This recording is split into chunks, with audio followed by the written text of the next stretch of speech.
All right, well, I'm sorry about that. Can you see me better now? Do I need to jump out and come back? I can jump out of the thing and come back in. All right, well, this really it's I'm going to try and help tie this in to what we've heard today. Just two fantastic presentations today from George Howard and from Ben of Uncharted X, and what I'm going to show really builds on what they just talked about. I mean, I'm going to share my screen and just start the presentation. Hopefully you can see my screen. I've got Comet Neowise up there from 2020. Can you see that, Robert? Great. Okay.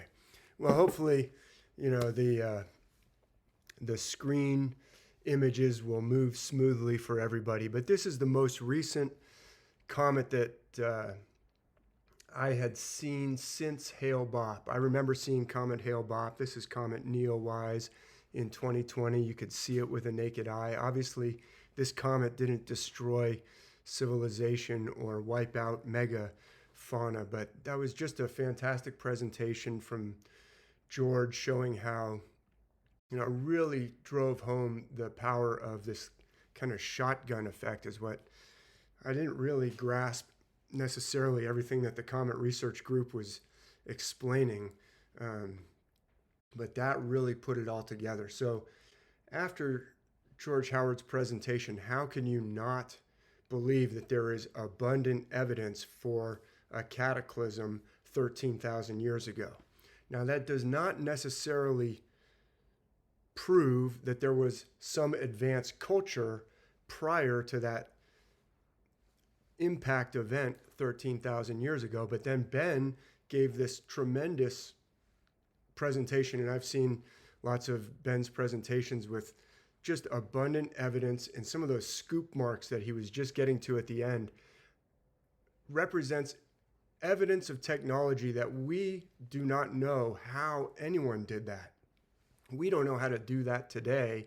We don't know any ancient civilization in our conventional knowledge that had those kinds of capabilities for those kinds of tubular drills and those kinds of, the scoops are just amazingly, profoundly head scratching. Like, how did they do some of those scoops underneath the unfinished obelisk?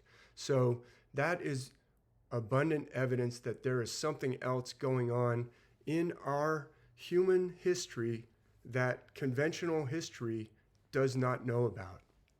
And I'm going to present some additional evidence, some very powerful evidence that also argues for something prior to the earliest civilizations and cultures that are known to the conventional paradigm, conventional academia.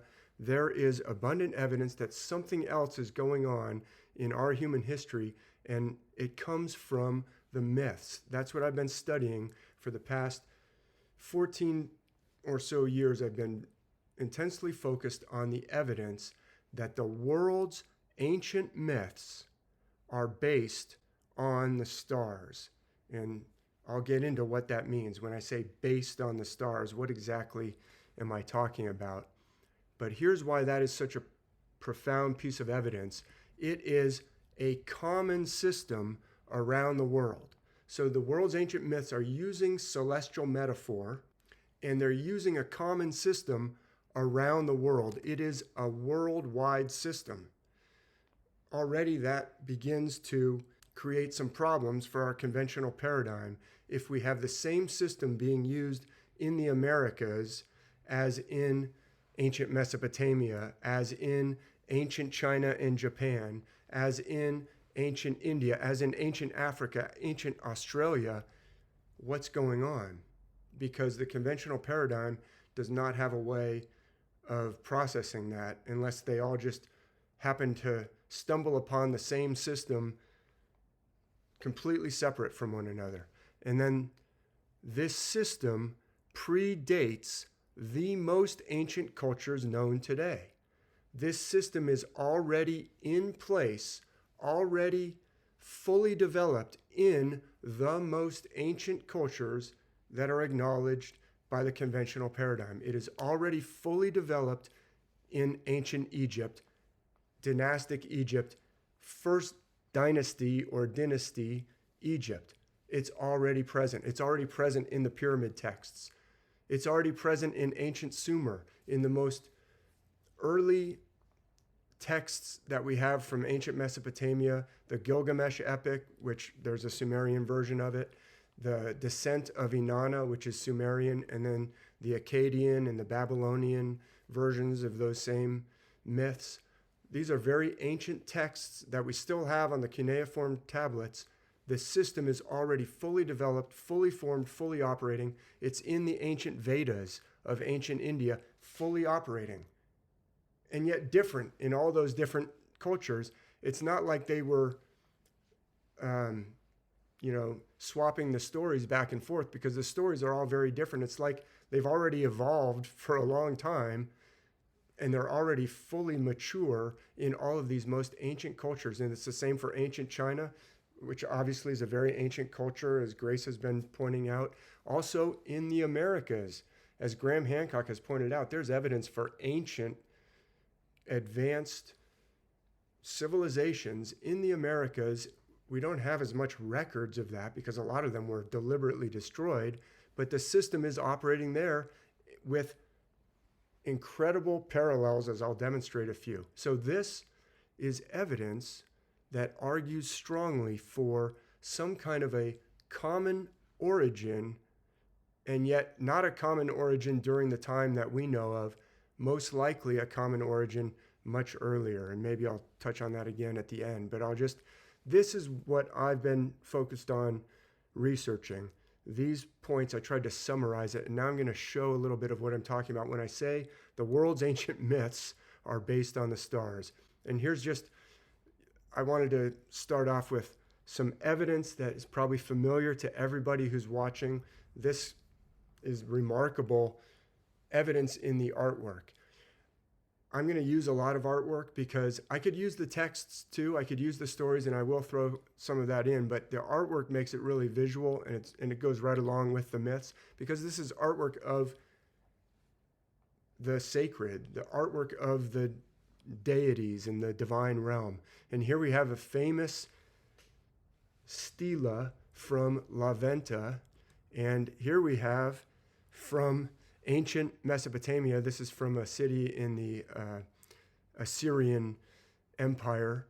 And of course, as has been pointed out many times, they have this famous handbag or purse or man bag. Sometimes people say, what's a man bag? Or what's in the purse? What's in the bucket? What's in the basket? Remarkably similar. We see similar carvings at Göbekli Tepe. We see this pattern around the world. I'm going to argue that it's celestial. I have presented that evidence before. I'm going to show it to you today. But in order to show you where this comes from in the stars, I'm going to have to lay a little bit of groundwork first so that you're completely convinced. These are celestial figures. These are from far apart geographically and from far apart or potentially far apart in time, but it's worldwide. This picture of the Apkallu that's on the left as you're facing your screen is from the northern palace of a king who died in 859 BC, or we could say BCE. Academics would be upset if I just said BC, because that used to stand for before Christ. Well, I believe Christ is a celestial metaphor. I don't believe there's a literal historical. These are celestial metaphors around the world. It includes the stories of the Bible.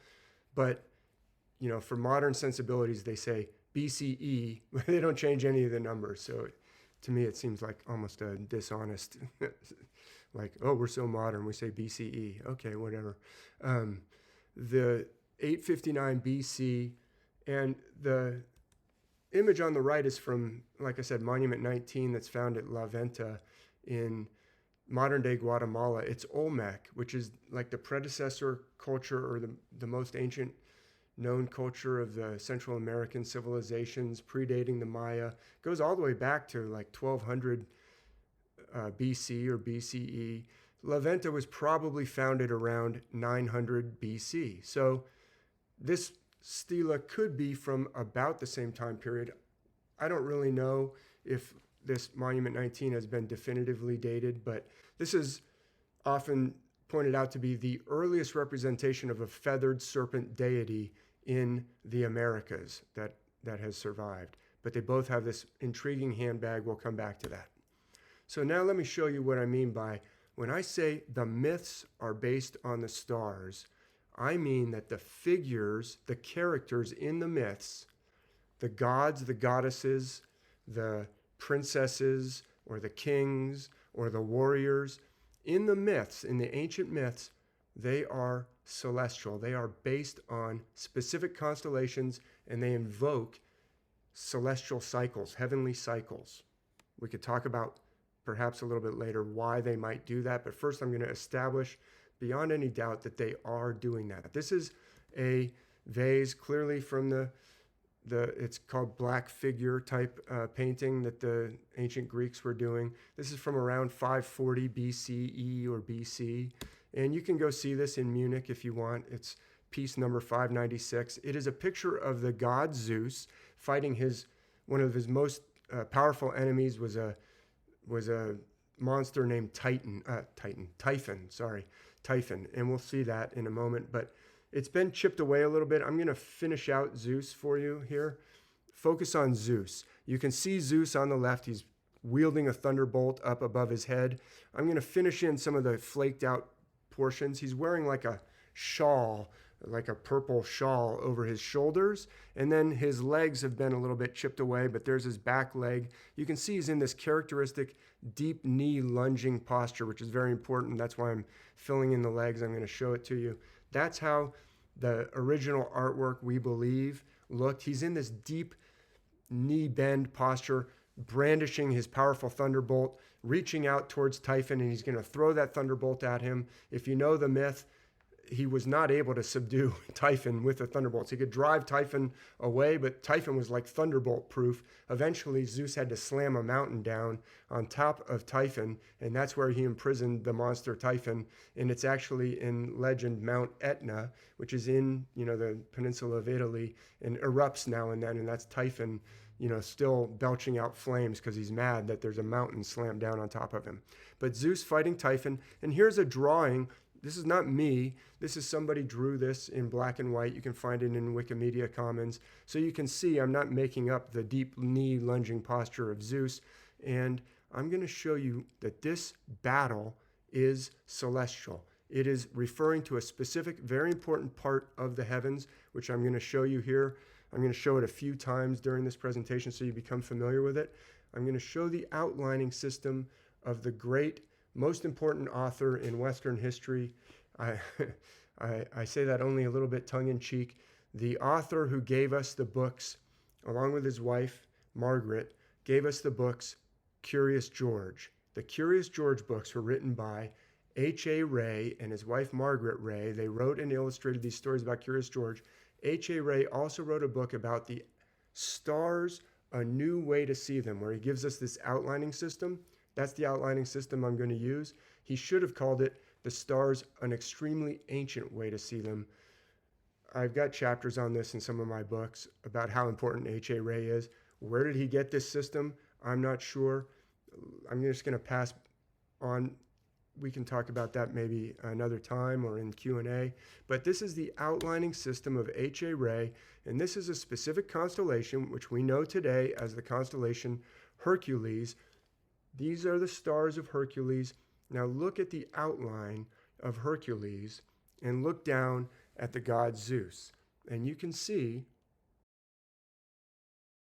these are the stars in the sky. That's the way Hercules has been depicted down through the centuries in artwork, and other figures, not just the hero Hercules, are associated with this constellation, including the father of Hercules, which is the god Zeus. Now we know that's Zeus down there. First of all, he's wielding a thunderbolt. Second of all, he's fighting Typhon. But third, and perhaps most conclusively, the ancient artist or the ancient artist's friend who knew how to write has put the name Zeus there. That letter I is the ancient Greek Z, and then you got E-U-S.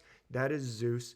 definitely Zeus. Now look at the parallels. The deep knee bend, the leg extended, the other leg is extended, heel raised, and I put a red arrow down on the artwork of Zeus. Other leg, deep bend, there's the knee. Arm brandishing overhead a weapon. And then other arm distinctively forward. It's like, why is Zeus touching the wing of Typhon? Well, because in the sky, Hercules, the constellation, has an arm that is sticking out like this. And we'll see evidence of this around the world in other artwork. So let's take a look at Typhon. Who could Typhon be? I've put, the ancient scribe didn't put that this was Typhon, I don't think. So I put the label there in some letters that don't look exactly Greek. But there's Typhon. Now, who could Zeus be fighting if Zeus is Hercules? Hercules, Hercules. Well, right below, look below in the constellation that I've got there. There's this constellation, extremely important constellation. We're going to see it a lot today. Ophiuchus. This constellation is just a pivotal constellation in the heavens. And Ophiuchus has this central body. And its name, Ophiuchus, comes from an ancient Greek word for a serpent. It means the serpent bearer or the serpent holder. You can see that kind of oblong central body looks a little bit like an obelisk or a tombstone. And I would not be surprised if the shape of an obelisk and the shape of a tombstone comes from this in the heavens. But setting that aside, the central body is holding a serpent on either side. There's a left side and the right side. You see that? And then there's two little legs down below. Now, Typhon, if you look at the artwork, and it's pretty clear in the ancient artwork on the vase itself, but we'll look at this drawing. He has a torso, but instead of legs, below his torso, it branches off into two serpentine tails. Two tails. Now look at Ophiuchus. How could Ophiuchus be envisioned as a torso with two serpents coming out of the bottom of the torso? Well, if you just ignore the feet of Ophiuchus, which are a little bit faint anyway, then you can perhaps see that Ophiuchus has a central body, and one imaginative way of looking at it would be to think, oh, it's a monster with serpents coming out of the bottom of its torso for legs. And that is exactly who Hercules, or in this case, the constellation Hercules, playing the role of Zeus, is fighting the constellation Ophiuchus, playing the role of Typhon. And I will just say, since I mentioned Mount Etna, Ophiuchus does sometimes play a mountain in ancient myths, many times actually. You can see the triangular top. Well, that's why Zeus, he couldn't beat him with the thunderbolts. He had to finally slam a mountain down on top of him. That comes from the stars too. But you all have personal experience with a figure who has a central body and two tails, just like Typhon. And that's because there's the two tails. The left side is the serpent's tail, typically. The right side is the serpent's head when it's envisioned as Ophiuchus holding a serpent. But in this case, it's two tails. So there's the two tails of Typhon, 1 and 2. So they match up with the constellation in the heavens. But I also want to show this artwork from the year 1565. This is a book written in German called Natural History. So it's a natural history book. In that natural history book, you can learn about elephants, tigers, lions, and of course, mermaids. So there's a two-tailed mermaid from this natural history book written in the 1500s. And very interesting. It's a two-tailed mermaid. Where have we seen that before? Well, obviously on the cup of Starbucks, right? The Starbucks is a mermaid with two tails. Now look at her two tails. 1, 2, there they are. They match up with Typhon's two tails. They match up with Ophiuchus. Let me show you how well they match up with Ophiuchus in this 1565 text from Germany. This is like a woodcut from the 1500s. There's tail number 1, green arrow on the artwork, blue arrow on Ophiuchus. And look, her arm on that side is kind of like holding near the top of the tail. And look at the arm on that side on Ophiuchus. Wow, that's really amazing. And then let's move that arrow over there and let's look at tail number 2. There's the tail number 2 on the mermaid, tail number 2 on Ophiuchus. And look at where the arm is on the mermaid on that side. Oh, it goes down towards kind of the thigh of where that second tail would be. And there's the other arm of Ophiuchus in the night sky. Now, like I said, H.A. Rey didn't write his book of the outlines. this is the right way to look at the constellations, says H.A. Rey. He wrote that in 1952. Interestingly enough, right after World War II, which he and his wife barely escaped World War II. And it's almost like he was releasing some ancient knowledge or something, like, hey, the bad guys are trying to stamp everything out. I'm gonna publish this. 1952, about 7 years after World War II ostensibly ended. I actually think World War II might still be going on in some ways. But in setting that aside, clearly H.A. Rey's outline of Ophiuchus was very ancient. Look, here's a 1565. Here's a 540 BC. Let's continue with gods in the heavens who are associated with Hercules, the constellation Hercules, and have something to do with the same characteristics as Zeus. So Zeus is a thunder god. Zeus is a sky god. Zeus is a lightning god. Zeus is a storm god. Those are characteristics that we find around the world associated with figures who are Hercules in the heavens figures. So Zeus has a thunderbolt, and there he is. We've looked at him a lot now. I'm going to show a Maya rain god. I'm going to show this beautiful artwork on this cup in a little bit bigger scale on a little bit later in this presentation. But this is the god Chak. Interestingly enough, he's mentioned in the new Wakanda Forever, Chak. But that's Chak. What kind of a god would Chak be? He's a rain god. He's a thunder god. He's a storm god. We will see that he's in the exact same posture as Zeus and the constellation Hercules, and he has a lot of the same characteristics. We're going to look at him in detail in a little bit. Here's another rain god. At the very top of this is from Angkor Wat. This is the famous churning of the ocean of milk.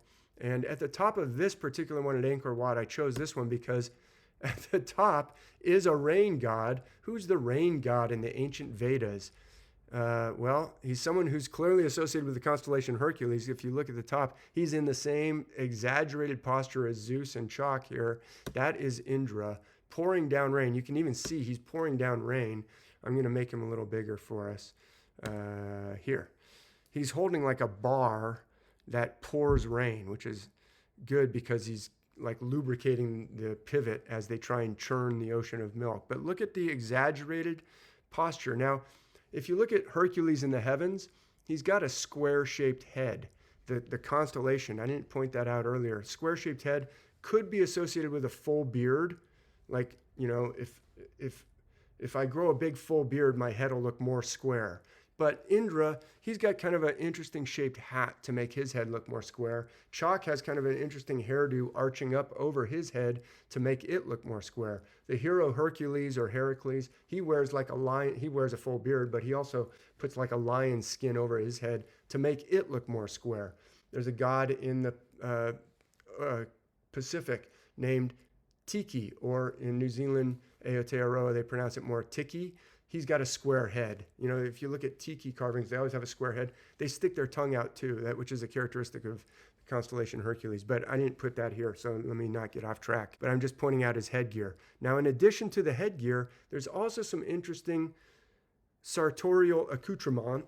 What they like to wear often has like a characteristics that repeat around the world. Let's look at Indra. What's Indra wearing? He's wearing like a sash around his waist, and then there's like a tail coming off of it. I'm going to highlight it in green so you can see it. You see that, like, whoop, it's like his sash is tied around his waist, and then whoop, there's like a floof part coming out and ending in a little curl right there. I'll make it flash so you can see it right there on Indra.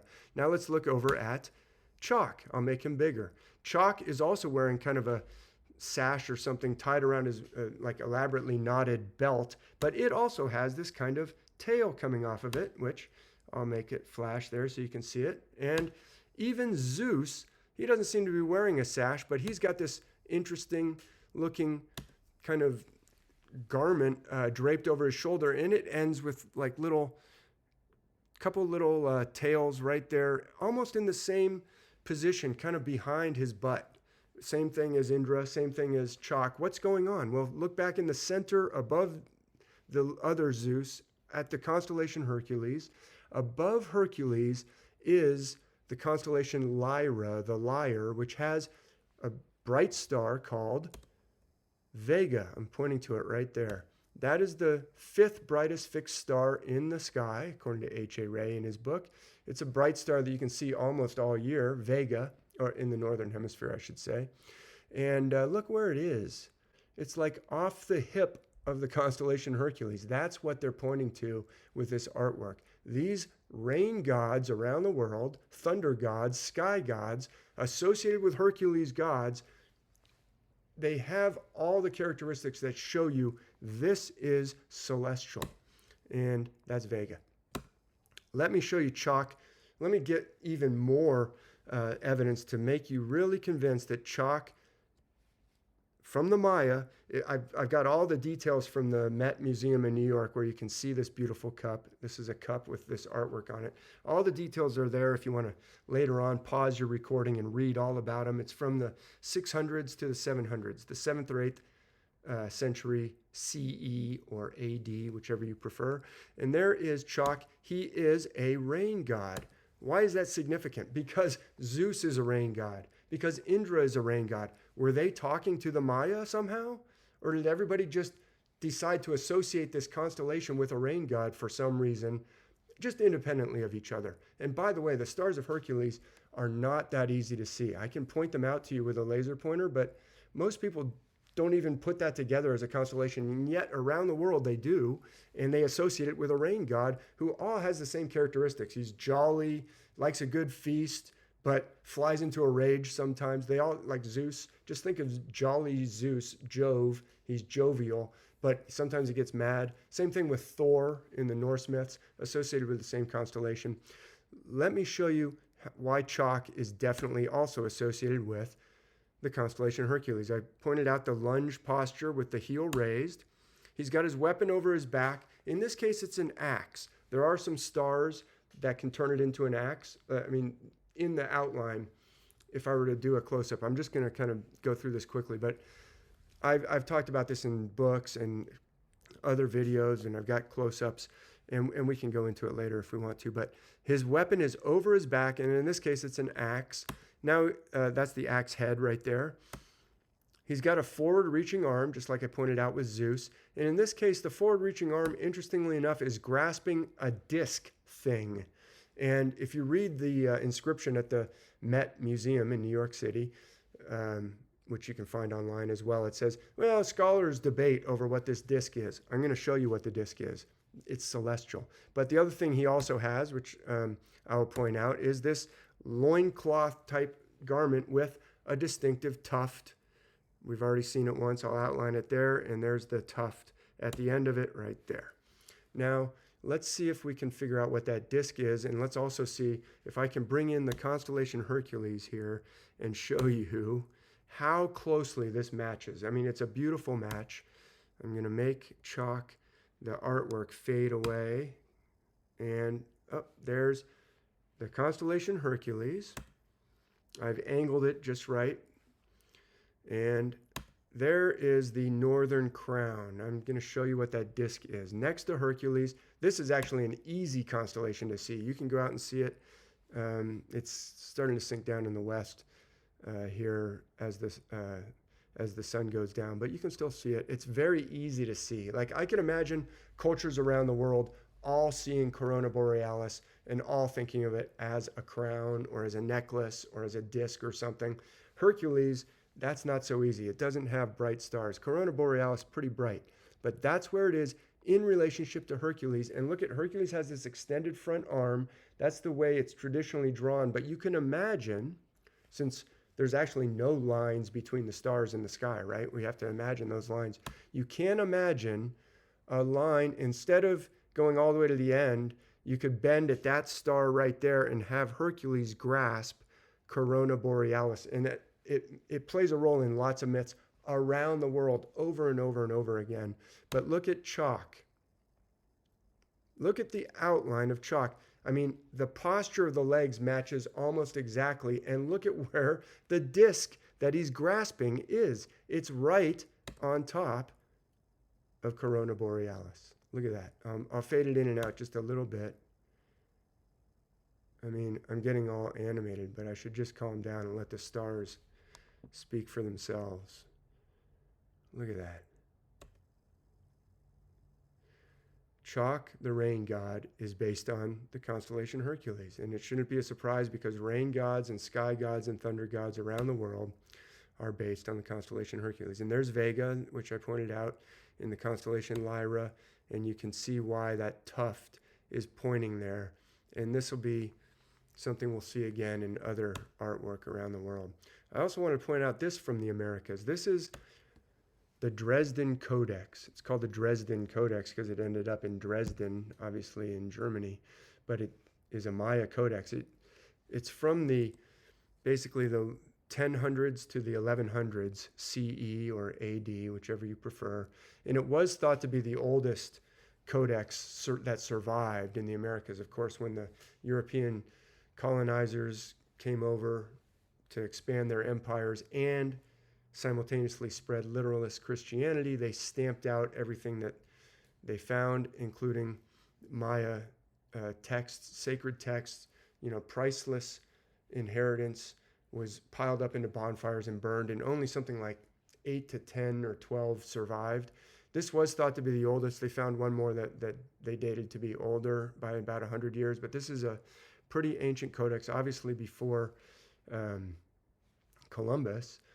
And let me highlight this particular illustration. This is just one page out of the Dresden Codex, so-called Dresden Codex. Look at this character right here. I can't read Maya myself, but I would guess, if I had to guess, this is some type of a thunder god or celestial sky deity. And let's take a look at Zeus again. Oh my goodness. Look at that. The Maya Codex.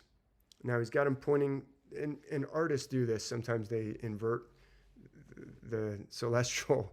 This is not the way it looks in the sky, not even in the southern hemisphere. In the southern hemisphere, it just looks like the figure on the right, but upside down, the constellation Hercules. It never looks to the left like that, but artists do this all the time, apparently in the Maya Codex as well. But that is clearly the exact same lunging posture. What's really interesting is, look at that thunderbolt. Look at that thunderbolt. Let me just prove the point here. That thunderbolt is really reminiscent. Do I claim that the ancient Greeks were somehow coming over and conversing with the Maya or the Olmec? No, I don't.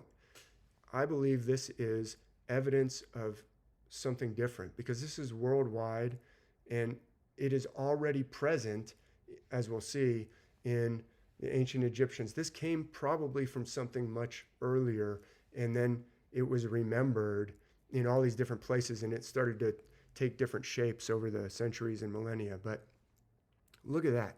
Also, remember how I talked about the square-shaped head of the constellation in the heavens?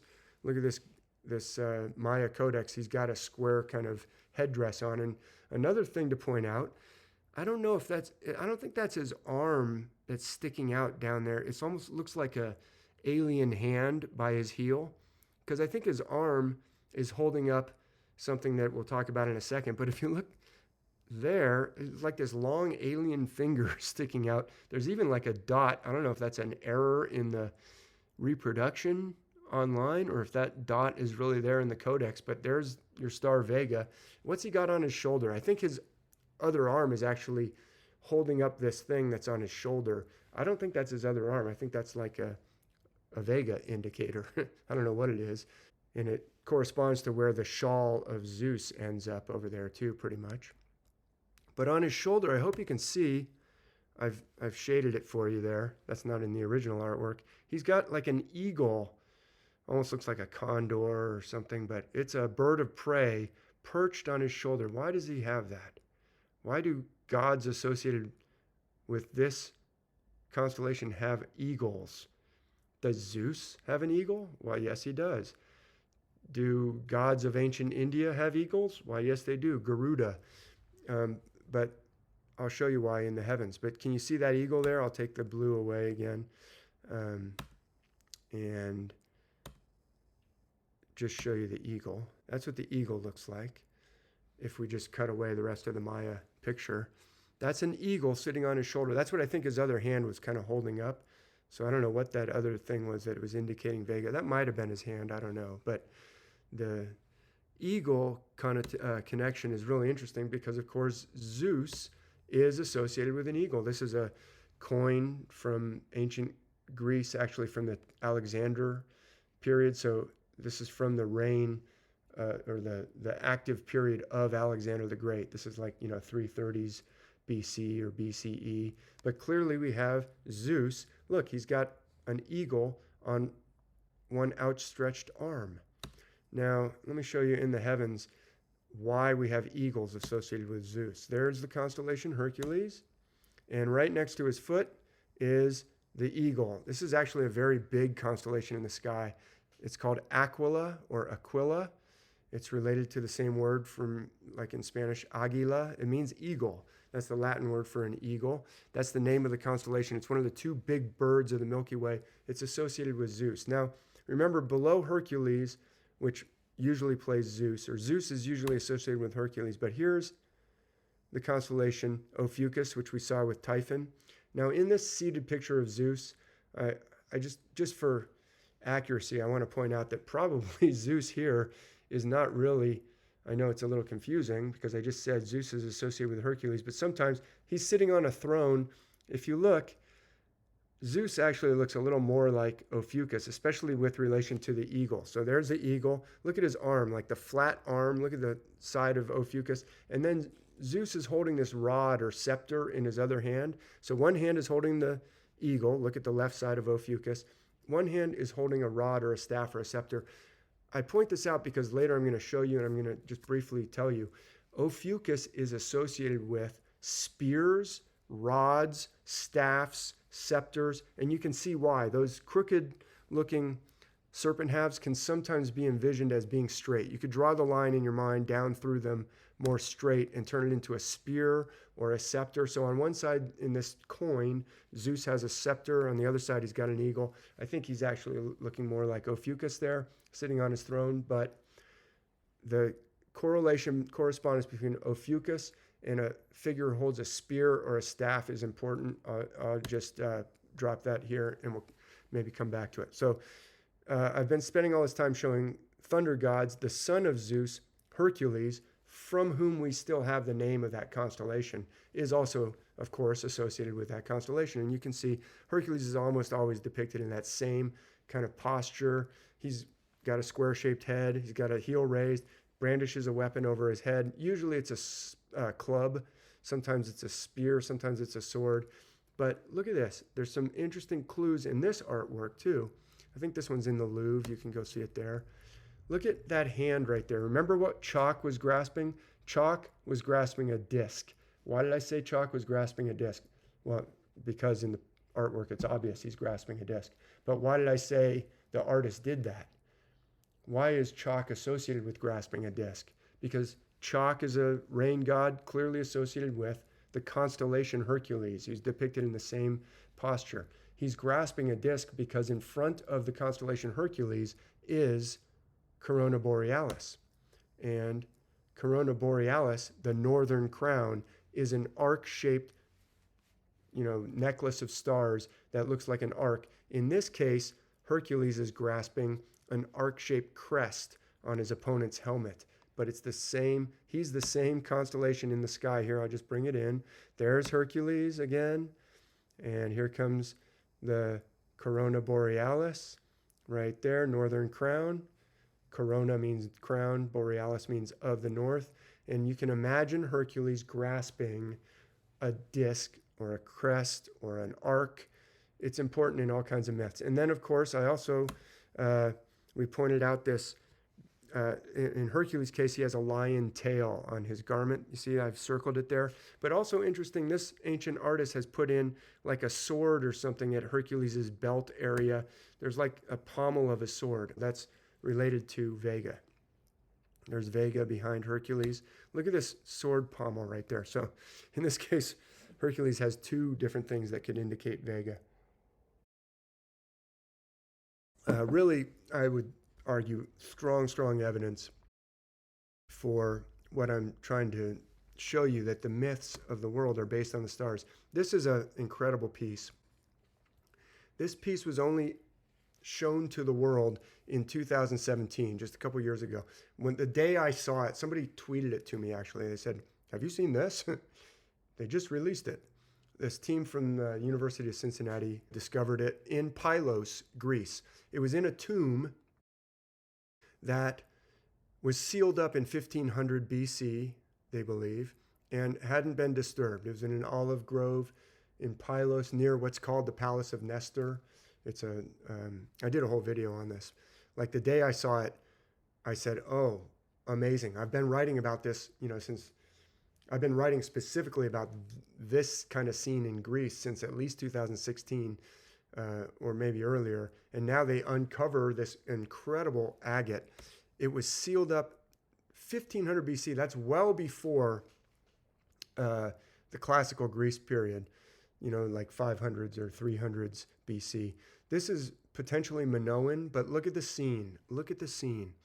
Now, the artwork on here is incredible. The ribs, Ben was showing some beautiful artwork from ancient Egypt. Look at the rib cage on that, the top warrior there. We're going to break down who these characters are, but first I just want to show you the incredible detail.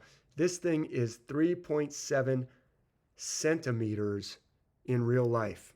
There's a modern US 5-cent piece nickel from 1997. Look at the beautiful detail on Thomas Jefferson. Actually pretty simplistic compared to the gorgeous agate carving. This astonished, scholars around the world, this combat. Those aren't inches down at the bottom. Those are centimeters. That's the size of this thing. Now let's take a look at it. The three figures, I call them, this one here, I call him the swordsman. You can see he's brandishing a sword over his head. He's fighting someone I call the spearman. What constellation uses a spear? And then down at the bottom, I call him the fallen warrior. So there's the three figures in the Pylos combat agate. Look at the detail, the muscles in the back of the fallen warrior, the musculature on the back. Remember how tiny this is.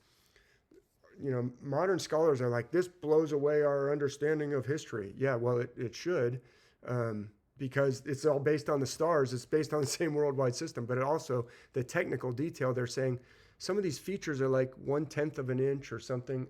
I forget.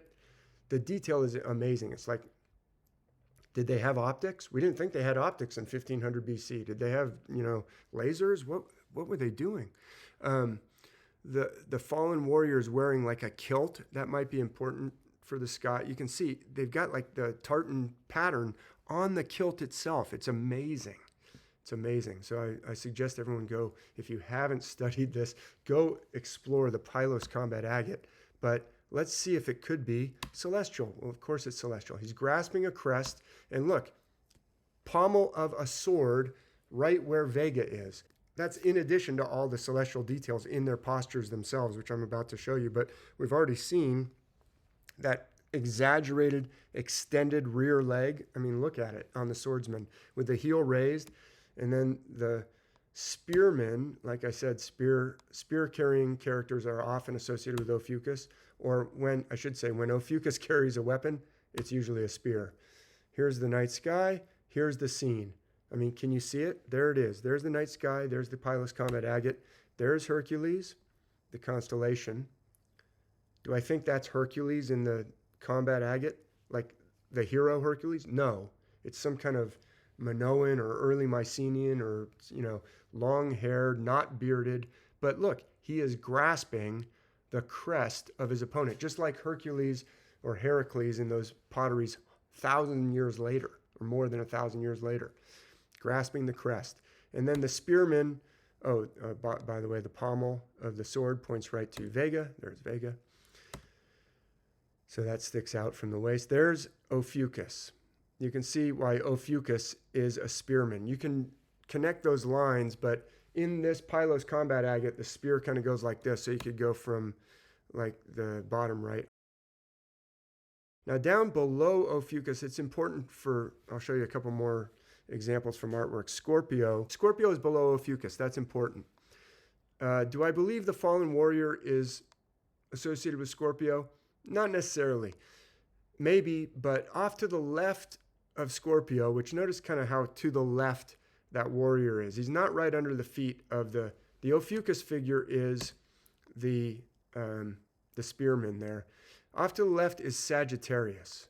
Sagittarius, look at the figure of Sagittarius. I'm just rushing a little bit, but this is the outline as per H.A. Ray, which I can show other ancient pottery from ancient Greece that shows clearly that they were using this outline of Sagittarius sometimes.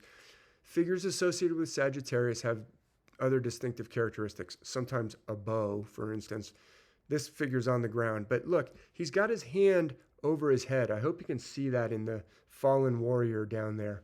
His hand is over his head. One distinctive feature of Sagittarius, besides the bow, is, well, the feet are pointing in one direction and the head's looking back in the other direction, which is often a characteristic of, in myth, you find this happening sometimes with Sagittarius figures. So Sagittarius looks like it's walking one way, looking back the other way. But also above the head of Sagittarius is this plume, this line of stars. Sometimes Sagittarius figures will have their arm flung over their head, and it's evocative of that feature, that distinctive feature in the constellation. So look at the fallen warrior, how he's got his hand like over his head like that. Now this, I've put in this painting up above. That's by Salvatore Rosa. He lived from 1615 to 1673. He was a Renaissance fine artist. What's he painting here? That's Jacob's ladder. This is the famous scene of Jacob's dream from Genesis. Jacob going to see his uncle. He's going through the desert. He's all by himself. He thinks he's all by himself. He falls asleep on a rock. He feels alone. He's chased away by his brother. Esau wants to kill him. And he sleeps with his head on a rock for a pillow.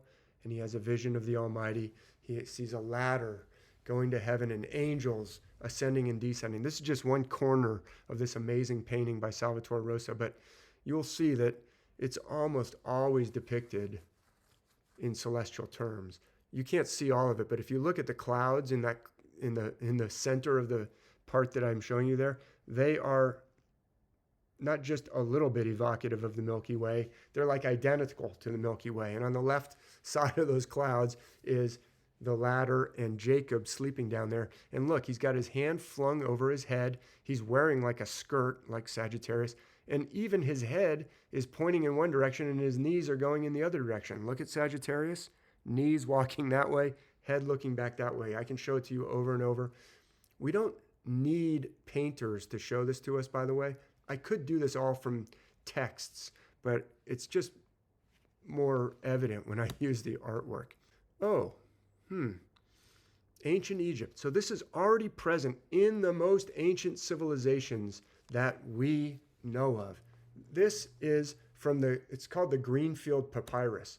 It's probably around 950 BC. So, pretty ancient to us, but it's really the 21st dynasty of dynastic Egypt. But they have this system already operating. Hopefully you can see it already, but I'm going to point out what's going on here. This is the famous scene. It's from the creation epic, one of the different cycles that they had in ancient Egypt. I've written about this.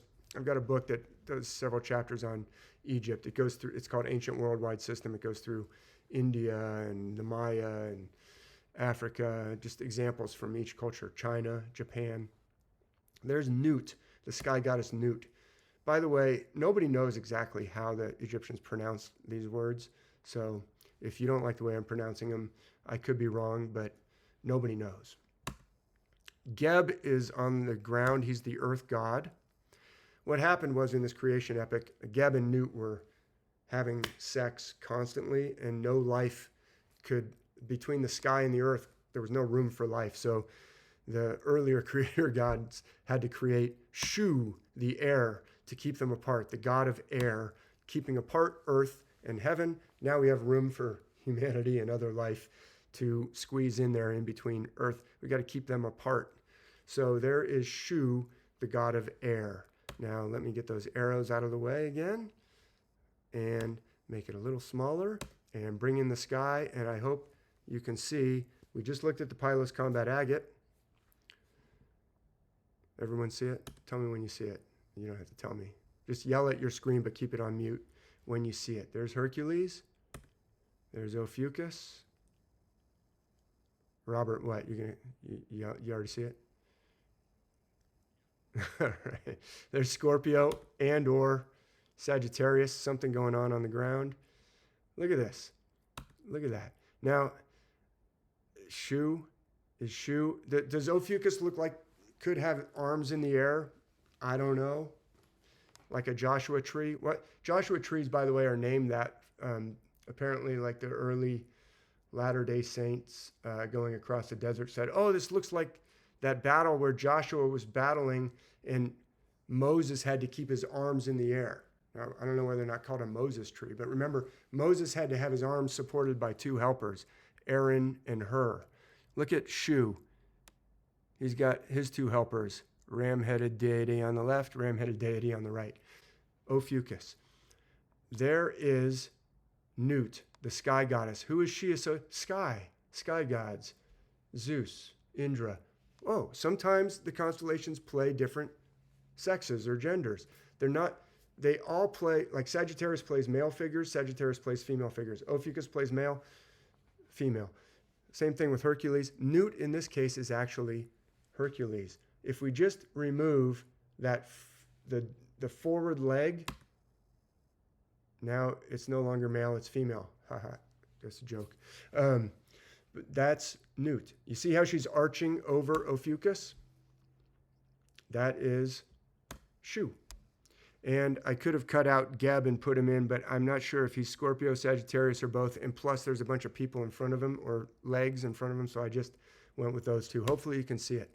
And also, Ben was showing us dynastic Egyptians. Look, this system was already in place at the beginning of ancient Egypt. Here's the authoritative Wikipedia, which I never use Wikipedia, right?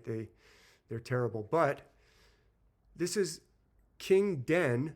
He's a pharaoh from the first dynasty or dynasty. He's like from 2970 BC. The first dynastic Egyptians, they're already using this system. Look at this first dynasty.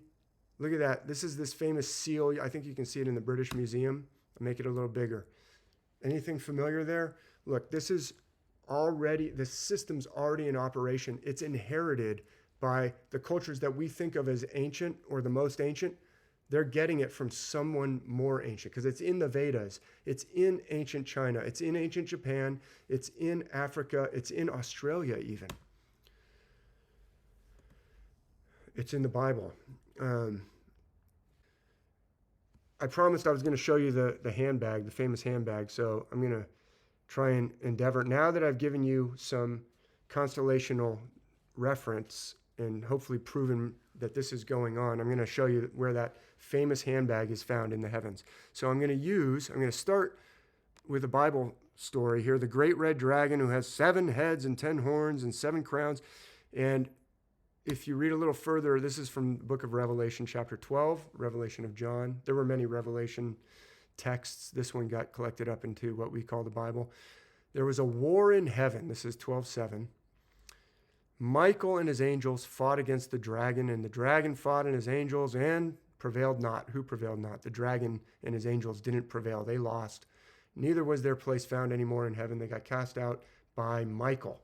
So Michael fighting the dragon or the devil, because in the next text it says that dragon was the old serpent called the devil and Satan. This is a famous scene. It's depicted over and over and over again. But look at this painting of Michael. And he's got a spear. And he's standing on the devil or the dragon.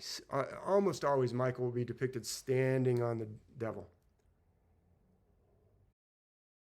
I wonder why. Look at Ophiuchus. He's standing on Scorpio. Okay? I told you Ophiuchus figures carry spears. Sometimes, like in the Iliad, Hector will sometimes be described as carrying 2 spears. I've done a whole book on, ancient Greece. And in there I talk about Hector and the Iliad and Achilles versus Hector. Anyway, Hector uses 2 spears. Hector is definitely an Ophiuchus figure. But anyway, In this case, Michael has one spear instead of two spears, but sometimes Ophiuchus figures will have two spears. And interestingly, in the Iliad, one spear will have a hoop on the end of it. I wonder why. We'll look at the other side of Ophiuchus. But there's the spear. What does Michael have in his other hand? His non-spear hand. Really interesting. Oh, why does the dragon have 7 heads? Because Scorpio actually plays a multi-headed serpent a lot. I like to draw Scorpio with multiple heads.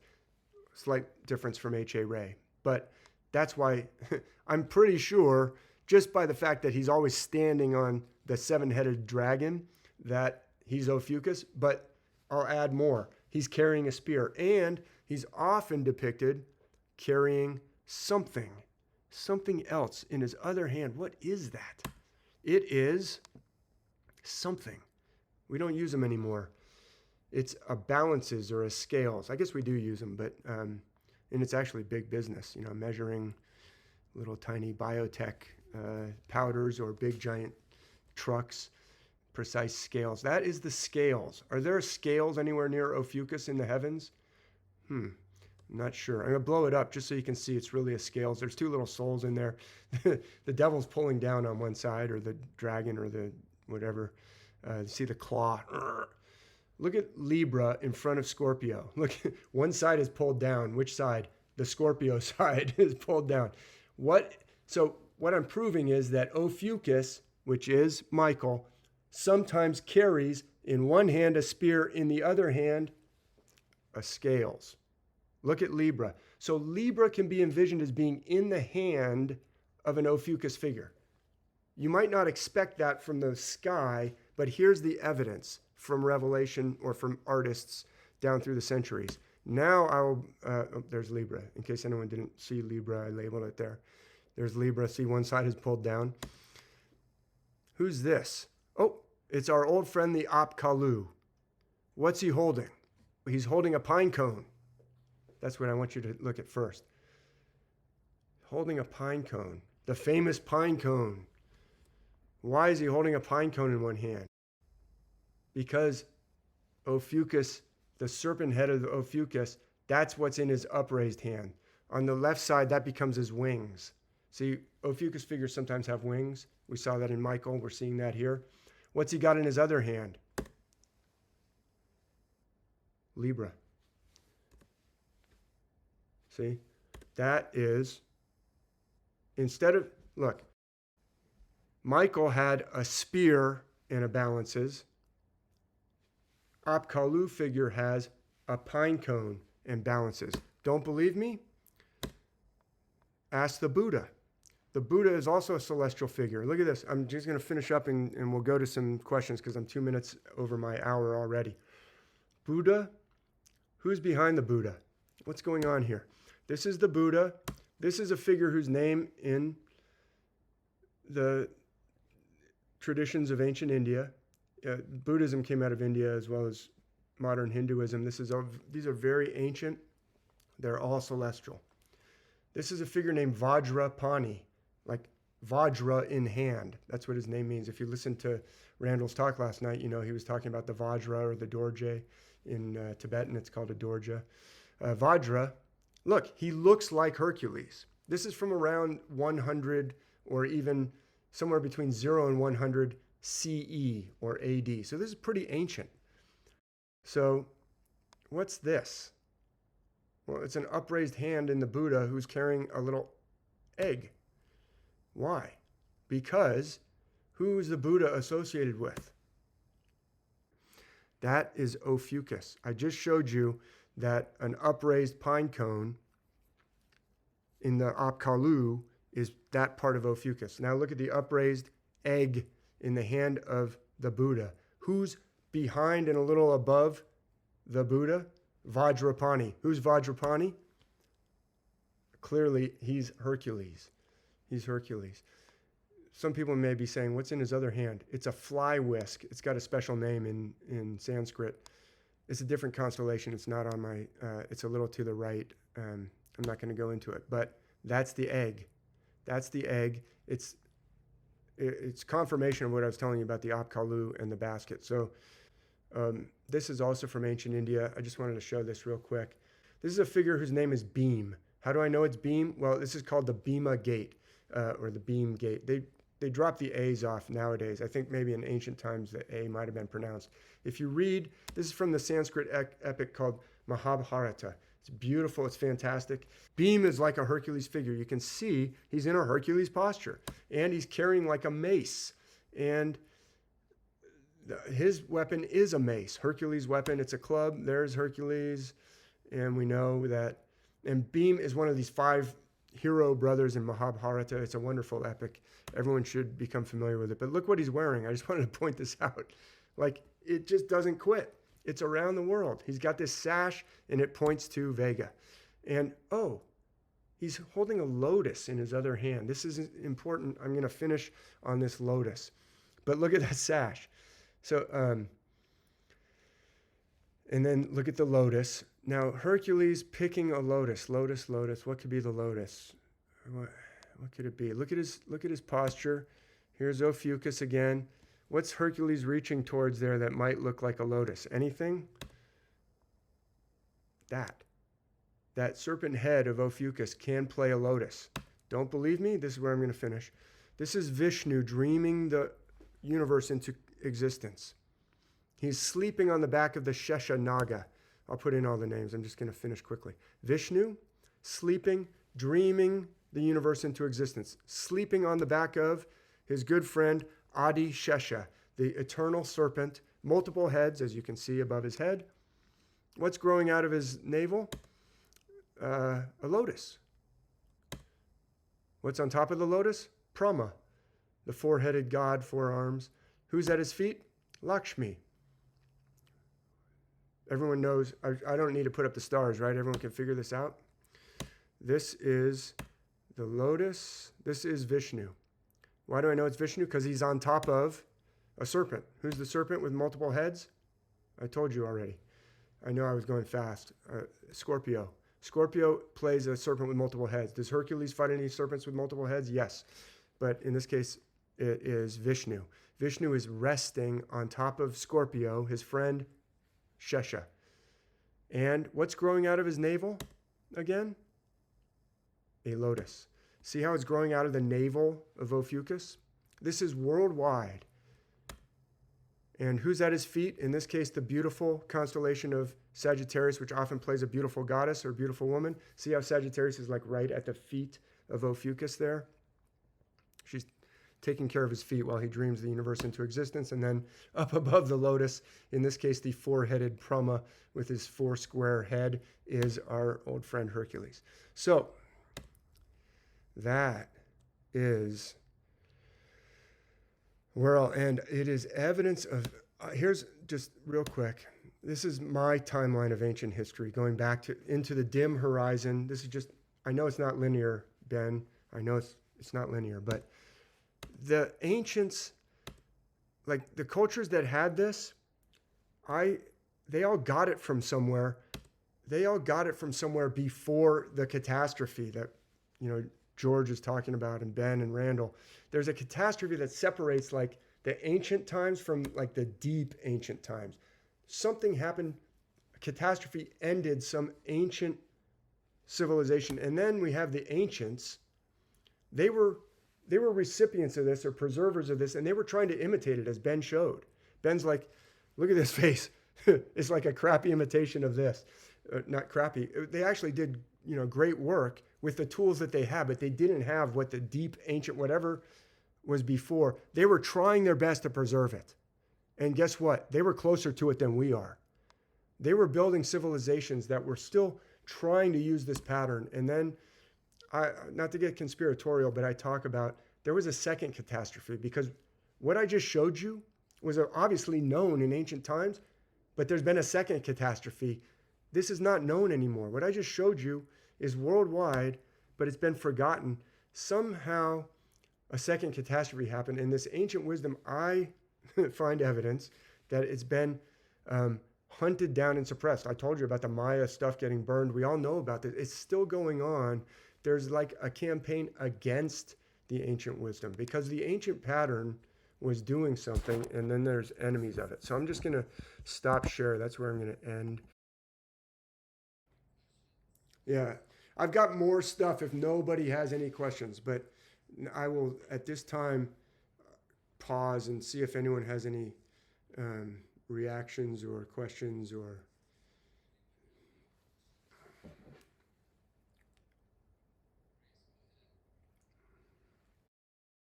Yep, I've seen it. It's in Hamlet's Mill, Grace. What do you think it could be?